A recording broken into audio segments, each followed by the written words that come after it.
بسم اللہ الرحمن الرحیم۔ السلام علیکم۔ اداس شاخوں کی سحر، ایپیسوڈ نمبر 2۔ اس لیے ہم اکیلے ڈنر پر جائیں گے تو امی جان اور زنیرہ اکیلی ہو گئی۔ گھر پر تو یہ بات اچھی نہیں لگتی، اس کی بات پر وہ خود بھی الجھ گئی اور پھر وقت گزرنے کے ساتھ ساتھ اس کی الجھن بڑھتی گئی جو اسما بیگم کو محسوس ہونے لگی تھی۔ مجھے تو لگتا ہے حوریہ کو نظر لگ گئی ہے یا اس نے کچھ کر دیا ہے، ہر وقت کھوئی سی رہتی ہے، اس میں پہلی والی بات تو ہرگز نہیں۔ اسما بیگم کو طرح طرح کے وسوسے آ رہے تھے۔ زنیرہ نے بہت سمجھایا مگر کچھ قرار نہیں آ رہا تھا۔ ارے امی، آپ بھی تو بھابھی کے معاملے میں کچھ زیادہ ہی ٹچی ہیں۔ ایسا ہوتا ہے کبھی انسان ڈپریشن کا شکار ہوتا ہے۔ کیا ڈپریشن؟ اللہ تعالیٰ کا فضل و کرم ہے، اس کے گھر میں کوئی مسئلہ نہیں، یہاں کوئی مسئلہ نہیں، تو پھر ڈپریشن کیسا؟ ضرور اسے نظر لگ گئی ہے۔ پھر اس روز سے وہ روزانہ حوریہ پر دم کرتی، پانی پر دم کر کے دیتی، پوچھتی رہتی آخر مسئلہ کیا ہے۔ وہ ٹال جاتی، پھر خود کو خوش اور مطمئن رکھنے کی کوشش کرتی، کام میں لگ جاتی، مگر سوچیں اس کا پیچھا نہ چھوڑتی۔ کام کرتے کرتے دھیان نہ جانے کہاں ہوتا، کبھی ہنڈیا جل جاتی تو کبھی سبزی کاٹتے کاٹتے بے دھیانی میں انگلی کٹ جاتی۔ اس کے اس رویے نے سب کچھ چوکنا کر دیا۔ بھابھی کیا ہو گیا؟ آپ کو یہ شلوار کا کپڑا تھا، آپ نے اس کی شرٹ کاٹ دی۔ زنیرہ نے حوریہ کو اپنا سوٹ کاٹنے کو دیا تھا مگر وہ اپنے خیالوں میں ایسا کھوئی ہوئی تھی کہ شلوار کی شرٹ بنا دی جو کہ بہت بری لگ رہی تھی۔ زنیرہ بس اس کو دیکھ کر رہ گئی۔ او سوری زنیرہ، دھیان ہی نہیں رہا۔ آپ کا دھیان ہے کہاں آج کل؟ یہ جملہ زنیرہ کی سوچ کی وادی میں پہنچ کر رہ گیا، لبوں تک نہیں آیا۔ اس روز اسما باہر نکلی ہوئی تھی اور زنیرہ کالج گئی ہوئی تھی۔ فون کی بیل ہوئی، اس وقت زنیرہ کالج سے آ گئی۔ ہیلو، میں ہوں، سنو تم فون نہیں کرو گے، میں خود کر لیا کروں گی۔ ٹھیک ہے، اچھا چلو۔ ابھی شاید زنیرہ، تم اتنی جلدی کالج سے؟ وہ جلدی سے فون رکھ کر زنیرہ کی طرف مڑی اور خوف کی نمی کو ماتھے پر سے صاف کیا۔ زنیرہ نے کھوجتی سی نظر اس پر ڈالی لیکن چونکہ اس نے کچھ سنا نہیں تھا اس لیے کوئی بھی الٹی سیدھی رائے قائم نہیں کرنا چاہتی تھی، لیکن اسے دیکھ کر فون بند کرنا اور گھبراہٹ کا مسئلہ ایک کھٹک بن کر اتر گیا تھا دل میں۔ جی میں جلدی نہیں، پورے وقت پر آئی ہوں، دیکھیے تو 2 بج رہے ہیں اور ابھی تو بھائی بھی آفس سے آنے والے ہوں گے، زرینہ نے کھوجتی نظر ڈالتے ہوئے کہا، اور میں اپنے طور پر صبح کے 10 بجائے بیٹھی ہوں۔ چلو تم بھی فریش ہو جاؤ، تمہارے بھائی آ جاتے ہیں تو مل کر کھانا کھاتے ہیں۔ آواز میں لرزش اس خوف کی تھی کہ کہیں زنیرہ نے کچھ سنا تو نہیں۔ سنا تو اس نے کچھ نہیں مگر ایک وہم ضرور جنم لے رہا تھا۔ یہ آج کھانا کس نے بنایا ہے؟ اتنا بد ذائقہ، لگتا ہے ہنڈیا جل گئی۔ سوری، شاید وہ فون نہیں، میں کسی اور کام میں بزی ہو گئی تو دیکھنا یاد نہیں رہا۔ اس کی اس بات پر زنیرہ نے اسے دیکھا، پھر ماں کو دیکھا جو پہلے ہی حوریہ کو دیکھ رہی تھی۔ امی، یہ آپ کی بہو آج کل کن حواسوں میں رہتی ہے؟ کچھ علاج کیجیے۔ رات میری شرٹ جلا دی اس نے، مذاق سے کہا۔ ہاں، حوریہ کے دل پر جیسے چوٹ پڑی تو آنکھوں سے چھلک پڑی۔ نہ جانے شرٹ جلنے کا کیا ملال تھا یا عاصم کی شکایت لگانے کا دکھ۔ وہ اٹھ کر کمرے میں آ گئی۔ کیا ہوا، ایک شرٹ ہی تو تھی، اور آ جاتی۔ اسما بیٹے کو جھڑک دیا۔ کمال کرتی ہیں امی، میں تو محض مذاق کر رہا تھا، وہ آج کل ویسے ہی ٹچی ہو رہی ہے، میں ابھی اسے منا لیتا ہوں۔ اور پھر واقعہ ہی عاصم نے اس سے معذرت کر لی تو وہ نادم سی ہو گئی۔ معذرت تو مجھے کرنی چاہیے عاصم، آپ کی اچھی شرٹ جلا دی۔ اچھا چھوڑو، اب چند 100 روپے کی شرٹ کے لیے تم اپنے اتنے قیمتی آنسو نہ بہاؤ، ہمیں قطعی گوارا نہیں۔ اور سنو، آج ایک بہت اچھی بات ہوئی ہے، اس لیے آج سب کی دعوت ہے، آج ہم سب باہر چلیں گے۔ ہر بار ایسا ہی ہوتا ہے، اس سے نقصان ہو جاتا ہے۔ پھر وہ آنکھوں میں پانی بن کر اتر آتا تو سب بے قرار ہو جاتے۔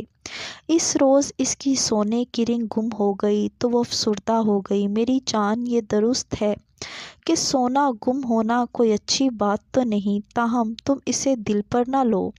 اس میں 10 انگوٹھیاں بنوا دے گا۔ ساس نے صرف کلیجے سے لگا کر پیار کیا، بلکہ اسی شام اس سے خوبصورت اور قیمتی رنگ اس کی انگلی میں تھی۔ پھر بھی جانے کیا بات تھی کہ وہ اندر ہی اندر کملائی جا رہی تھی۔ امی، اب تو مجھے بھی لگتا ہے کہ کوئی نہ کوئی بات ضرور ہے۔ کہ بھابھی خاموش زنیرہ، جو تم نے منہ سے ایسی کوئی بات نکالی؟ ارے وہم کی رسی بھی سانپ بن کر ڈس جایا کرتی ہے، امی نے اسے ڈانٹ دیا۔ امی، تو پھر ایسی کیا بات ہے؟ بھابھی کی حرکتیں پر اسرار ہوتی جا رہی ہیں۔ کیوں؟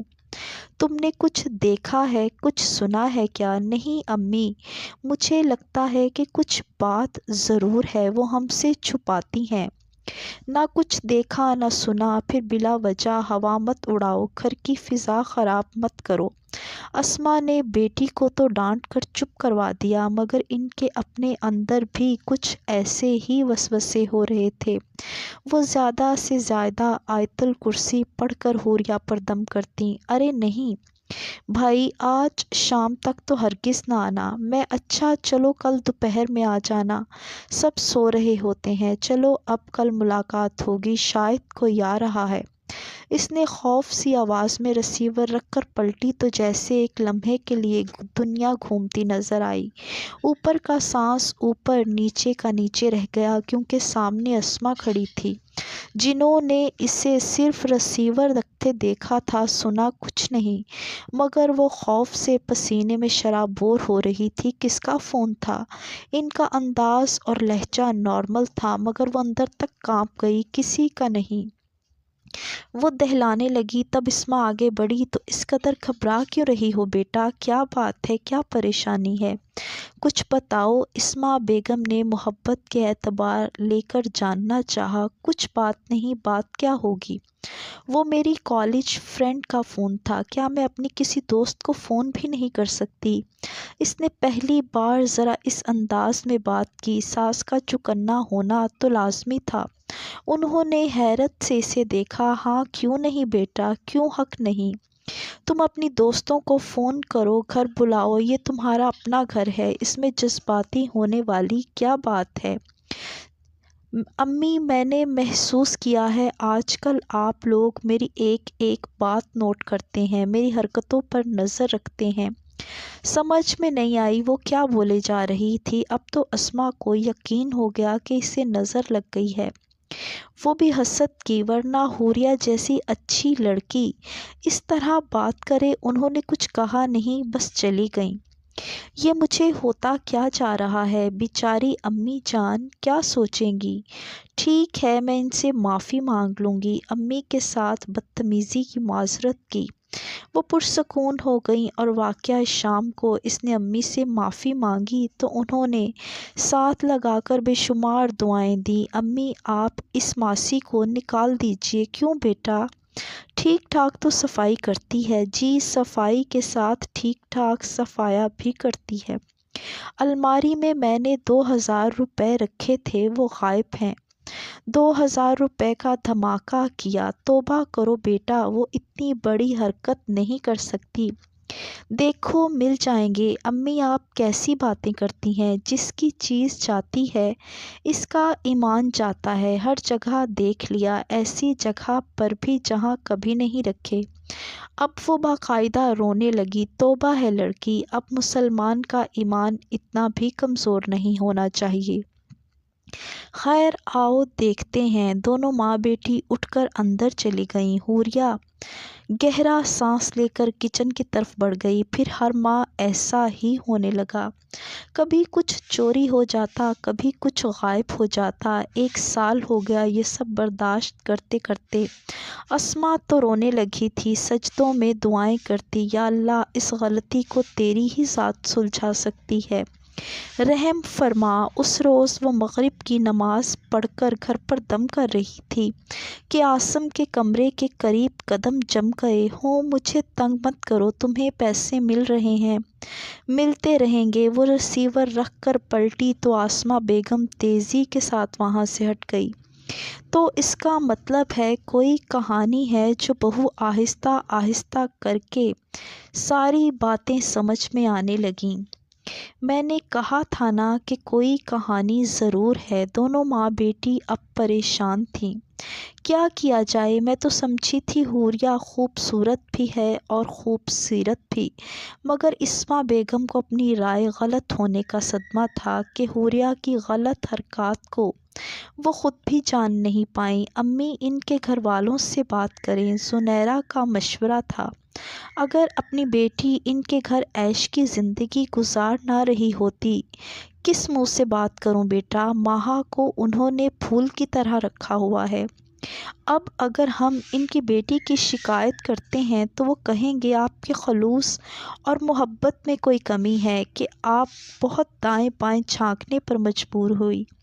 عاصم پر بات آئے گی تو میں بری طرح پھنس جاؤں گی۔ ایسا کرتے ہیں امی، کسی سے بات نہ کریں، بھائی خود ہی ہینڈل کر لیں گے، پھر جو بات ہوگی۔ ثبوت ملنے پر بھابھی کے گھر والوں کو اصل صورتحال بتا کر فیصلہ ان کے ہاتھ میں دے دیں گے۔ سب پڑھے لکھے لوگ ہیں۔